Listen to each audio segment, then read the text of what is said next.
நம்மளுடைய பூமியில உயிர் எப்படி ஆரம்பிச்சது, அந்த உயிர் அதோடைய ஃபர்ஸ்ட் கெமிக்கல் பில்டிங் பிளாக்ஸ் எங்கிருந்து வந்திருக்கு, அது இந்த பூமியிலேயே உருவாகுச்சா இல்ல நம்மளுடைய சூரிய குடும்பம் உருவாகிறதுக்கு முன்னாடியே இந்த பொருட்கள் ஸ்பேஸ்ல இருந்து இந்த பூமிக்கு வந்துச்சா? இந்த கேள்விகளுக்கு டைரக்டா நம்மளால ஆன்சர் கொடுக்க முடியாது. பட் சில சாம்பிள்ஸ் எடுக்கிறதன் மூலியமா அதுக்கான சில வாய்ப்புகள் மட்டும் இருக்கு. அந்த சாம்பிள் ஒரு காமெட்ல இருக்கலாம், அந்த காமெட் ரொம்ப தூரத்துல இருக்கலாம். அது எப்படி எடுக்க போறாங்க, அதை எதை காட்டும், அந்த பயணம் எதை மாற்றும். நம்ம சோலார் சிஸ்டம் உருவான நேரத்தில் இருந்த ஒரிஜினல் மெட்டீரியல் இப்போயுமே எங்கேயாவது ஒரு இடத்துல இருக்கும். இந்த மெட்டீரியல் நமக்கு பல கேள்விகளுக்கான பதிலை கொடுக்கலாம். இந்த கேள்விகளுக்கு லெபார்டரி லெவலில் ஆன்சர் தர்றதுக்கு சாம்பிள் ஒன்று நம்ம நேரடியாக ஸ்பேஸ்ல இருந்து கொண்டு வர முடியுமானா அதுக்கான பல முயற்சிகள் தொடர்ந்து எடுக்கப்பட்டுக்கிட்டே இருக்கு. இப்போ ரீசெண்டாக ஜப்பான் ஒரு அறிவிப்பை கொடுத்துருக்காங்க, நாங்கள் ஒரு தூரத்தில் இருக்கக்கூடிய விண்கல்லுடைய சாம்பிளை எடுக்க போகிறோன்னு. வாங்க அந்த இன்ட்ரெஸ்டிங்கான பயணத்தை நம்ம இந்த வீடியோவில் நம்ம பார்க்கலாம். நான் உங்கள் லோகபால கார்த்திகேயன், இது செனித் ஆஃப் சயின்ஸ்.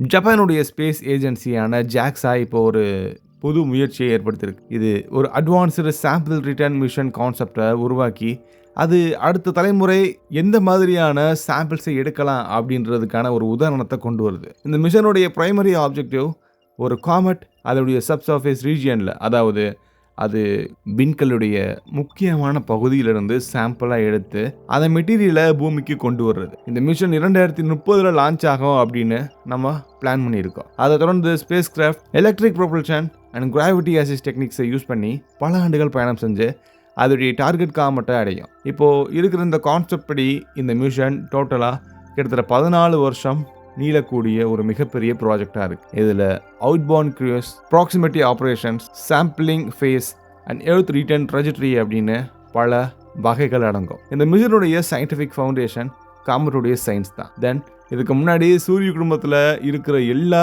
கெமிக்கல்ஸையும் நம்மளால் எடுக்க முடியுமா அப்படிங்கிறது. சூரிய குடும்பம் உருவானது சுமார் 4.6 பில்லியன் வருஷத்துக்கு முன்னாடி. இங்கே இருக்கக்கூடிய மாலிகுலர் கிளவுட் கொலாப்ஸ் மூலியமாக ஆரம்பித்த இந்த பிரம்மாண்டமான ஆரம்பம் அந்த கொலாப்ஸ் ப்ராசஸில் உருவான சில புரோட்டோபிளானட்டரி டிஸ்கில் டஸ்ட் அண்ட் கேஸ் பார்ட்டிகல்ஸ் கிராஜுவலாக ஒன்று கொண்டு சேர்ந்து ஒரு மிகப்பெரிய கட்டமைப்பு உருவாக்கியிருக்கு.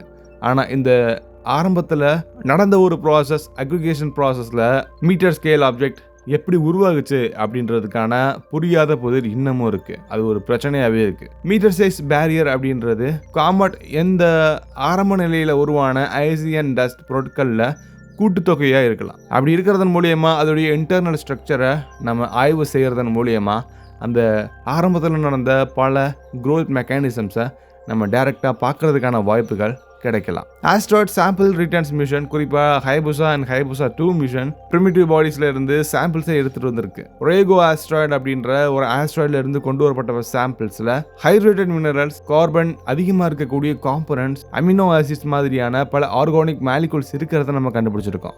இது சூரிய குடும்பத்துடைய ஆர்கானிக் கெமிஸ்ட்ரியில் ஆரம்பத்தில் நடக்கப்பட்ட ஒரு ப்ராசஸ் அப்படின்றத நம்ம தெரிஞ்சுக்கிட்டோம். ஆனால் ஆஸ்ட்ராய்ட் பொதுவாக சூரியனுக்கு பக்கத்தில் இருக்கிற காரணத்தினால, அதாவது வரும்போது அதோடைய சர்ஃபேஸில் தெர்மல் சைக்கிளிங் அப்படின்ற ஒரு நிகழ்வு நடக்கும். இது ஸ்பேஸ் வெதரிங் மூலியமாக தொடர்ந்து மாற்றம் அடையும் அப்படிங்கிறத நம்ம தெரிஞ்சிருக்கோம். இதுக்கு மாறாக இந்த காமெட்ஸ் நம்ம சூரிய குடும்பத்தில் ரொம்ப தூரத்தில் இருக்கும்போது அதோடைய லோ டெம்பரேச்சர் கண்டிஷனில் ரொம்ப நீண்ட காலம் இருந்துச்சுன்னா அதுக்கு உள்ளே இருக்கக்கூடிய முக்கியமான மெட்டீரியல்ஸ் அதோடைய மாற்றங்கள் இல்லாமல் பாதுகாக்கப்படும். அதாவது முன்னொரு காலத்தில் இது எப்படி இருந்துச்சோ அதே மாதிரி இருக்கிறதுக்கான வாய்ப்புகள் ரொம்ப அதிகமாக இருக்குது. இந்த மிஷனுடைய டார்கெட் 289P பிளாண்ட் பைன் அப்படின்ற ஒரு காமெட் தான். இது ஜூபிட்டர் ஃபேமிலி காமெட் அப்படின்னு நம்ம சொல்லலாம். இது ரிலேட்டிவ்லி ஷார்ட் ஆர்பிட்டல் பீரியட் இருக்கக்கூடிய ஒரு காமெட். தென் இது பீரியாடிக் சோலார் அப்ரோச் போது அதோடைய ஆக்டிவிட்டியை வெளிப்படுத்துது. இந்த காமெட்டுடைய சர்ஃபேஸ் லேயர் சோலார் ஹீட்டிங் காரணமாக, அதாவது சூரியனுடைய வெப்பம் காரணமாக சில லாஸஸை ஃபேஸ் பண்ணும். தென் அதோடைய டஸ்ட் ரொம்ப வேகமாக வெளியேற்றப்படலாம்.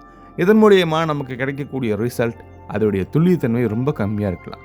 ஆனால் அதுக்கு கீழே இருக்கக்கூடிய பகுதிகளில் ஒரிஜினலான பல விஷயங்கள் இருக்கிறதுக்கான வாய்ப்புகள் இருக்குது. இந்த சப்சர்ஃபேஸ் ரீஜியனை ஆக்சஸ் பண்ணுறதுக்கு ஸ்பேஸ் கிராஃப்ட் கைனடிக் இம்பேக்டர் அப்படின்ற ஒரு முறையை பயன்படுத்தும்.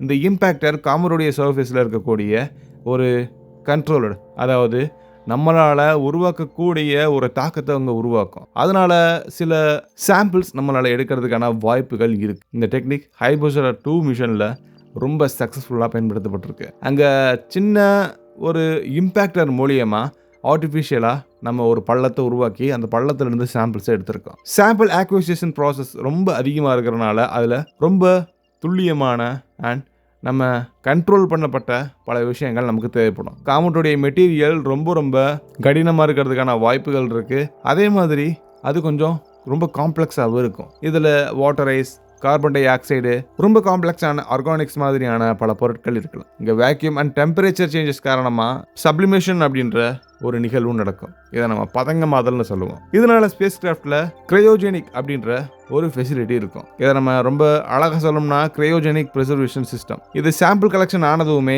ரொம்ப லோ டெம்பரேச்சர் கண்டிஷனில் அது பாதுகாக்கப்படும். ஹேண்ட்போர்ட் இன்ஸ்ட்ருமெண்ட் மூலியமாக இனிஷியல் கேரக்டரைசேஷன் இதில் உருவாக்கப்படும். மாஸ் ஸ்பெக்ட்ரோமீட்டர் அனலைசர் மூலியமாக மைக்ரோஸ்கோபிக் இமேஜிங் சிஸ்டம் இதோடைய கெமிக்கல் காம்போசிஷனை ஐசோடோபிக் ரேஷியோஸில் கண்டிப்பாக மெஷர் பண்ணும். இந்த ஐசோடோபிக் மெஷர்மெண்ட்ஸ் குறிப்பாக ஹைட்ரஜன், நைட்ரஜன் அண்ட் கார்பனுடைய ஐசோடோப்ஸ் மெட்டீரியலுடைய ஆரிஜின் என்னன்றதை அதோடைய தகவலை கொடுக்கலாம். இந்த மிஷனுடைய முக்கியமான சயின்டிஃபிக் இம்ப்ளிகேஷன் ஆஸ்ட்ரோபயாலஜியுடைய டைரக்டாக தொடர்பில் இருக்குது. ஆர்கானிக் மாலிகூல்ஸ் இன்டர்ஸ்டெல்லர் மீடியமில் ultra violet radiation and cosmic race காரணமாக உருவாக்கக்கூடிய பல முக்கியமான விஷயங்கள் அப்படிங்கிறத லெபார்டரி அண்ட் அப்சர்வேஷன் ஸ்டடிஸ் மூலியமாக தெரிய வந்திருக்கு. மாலிகுலர் கிளவுட்ஸில் இருக்கக்கூடிய மெத்தனால் அண்ட் அமோனியா மாதிரியான ஆசிட் மாலிகுலர் கிளவுடில் நம்ம கண்டுபிடிச்சிருக்கோம். இதனால் காமருடைய சாம்பிள்ல இருந்து கிடைக்கக்கூடிய organic components, pre solar chemistry and இதுக்கு முன்னாடி இந்த சோலார் நெபுலாவுடைய கெமிஸ்ட்ரி ரெண்டுக்கும் இடையிலான தொடர்பை இதனால் விளக்க முடியும். இது லைஃப் பில்டிங்குடைய முக்கியமான ஒரு சர்ஃபேஸாக இருக்குமா அப்படிங்கிற ஒரு கேள்விக்கான பதிலாக கூட இருக்கலாம். அல்லது ஸ்பேஸில் இருந்து வந்துச்சா அப்படிங்கிற ஒரு கேள்விக்கு டைரக்ட் எவிடன்ஸ் கூட இதனால் கொடுக்க முடியும். இதுக்கு மேலே காமெட்டோடைய இன்டர்னல் பற்றி நம்ம டேட்டா பிளானட்டரி ஃபார்மேஷன் மாடல்ஸை ரிஃபைன் பண்ணி இது இன்னும் அப்டேட் பண்ணுறதுக்கு உதவலாம்.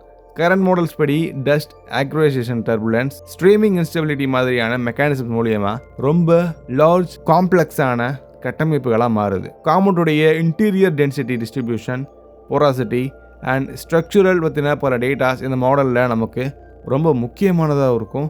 அல்லது மாடிஃபை பண்ணுறதுக்கு கூட இது உதவலாம். குறிப்பாக பெரிய அளவிலான வாய்ட்ஸ் அல்லது குறிப்பிட்ட அளவிலான பார்ட்டிக்கல் அதோடைய கூட்டங்கள் கூட இதனால் கண்டுபிடிக்கப்படலாம். அது ஆரம்பத்தில் இந்த பிளானட்டிசிமல் ஃபார்மேஷன் ப்ராசஸ் பற்றின புரிதலை நமக்கு கொடுக்கறதுக்கான வாய்ப்புகள் இருக்குது. நம்ம பூமிக்கு சாம்பிளை எடுத்துகிட்டு வந்த பின்னாடி அது ரொம்ப பாதுகாப்பான இடத்துல தொடர்ந்து அதுக்கு பற்றின ஆய்வுகள் எடுக்கப்படும். இந்த மிஷனுடைய சிக்னிஃபிகன்ஸ் ஒரு சிங்கிள் டிஸ்கவரியாக நம்ம பார்க்காம இது ஒரு இன்டகிரேட்டட் அண்டர்ஸ்டாண்டிங்காக நம்ம எடுத்துக்கிறணும். சூரிய குடும்பம் உருவாகும் போது அங்கே இருக்கக்கூடிய உண்மையான ஆர்கானிக் கெமிஸ்ட்ரி எவல்யூஷன் அண்ட் லைஃபுடைய ஆரிஜின், இந்த மூணுமே முக்கியமான சயின்டிஃபிக் கேள்விகளுக்கு ஒரே சாம்பிள் மூலியமாக நம்மளால் பதில் கொடுக்க முடியல. இந்த மிஷன் ஒருவேளை சக்ஸஸ் ஆச்சுன்னா அது ஒரு புதிய எவிடன்ஸை கண்டிப்பாக கொடுக்கும்.